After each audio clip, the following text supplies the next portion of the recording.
بسم الله الرحمن الرحيم. الحمد لله رب العالمين وبه نستعين على أمور الدنيا والدين.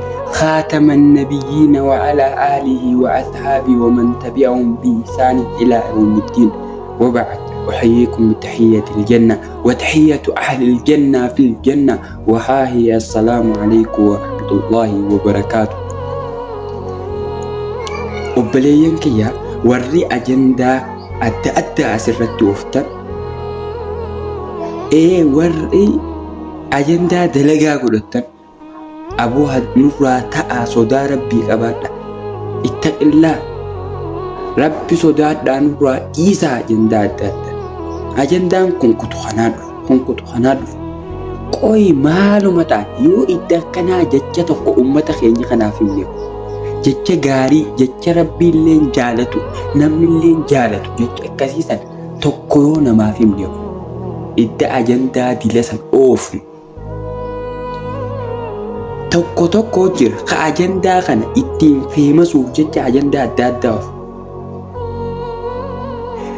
Ajandaa oofanii nuti jala deemnee laayikii xuunaaf, filoo xuunaaf saniitutu ummata qooyse. Saniin akkana ummanni qooqe. Aboo rabbi sodaadha warri laayikii xuuxaniif idda laayikii gootan riipoorti godhaaf irraa haqaa waan san irraa deeffadhaame. Warra tokko jira booduun toobadhaa jeeti amma feemaseetiniin boodaan toobadha jee waan akkasii hojjeta. Nuti ammoo hin hubannu wanta hunda. Aboo salaata rabbiin ni jirra, salaata halkaniin ni jirraame hasunnaa dhiisii hooma fardiituu dhiisnee jira. Aboo ittaqillaa, aboo warri ajandaa asirra ooftan ittaqillaa. Rabbi sodaadha, ummata keenyaaf khayrii yaada.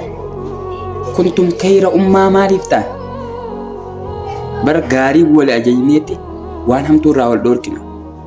Kanaafuu waan hamtuudhatti wal ajaju jirra irraa haphaan isiniin.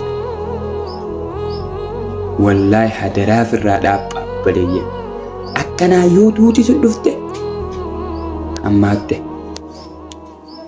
Assalaamu alaikum.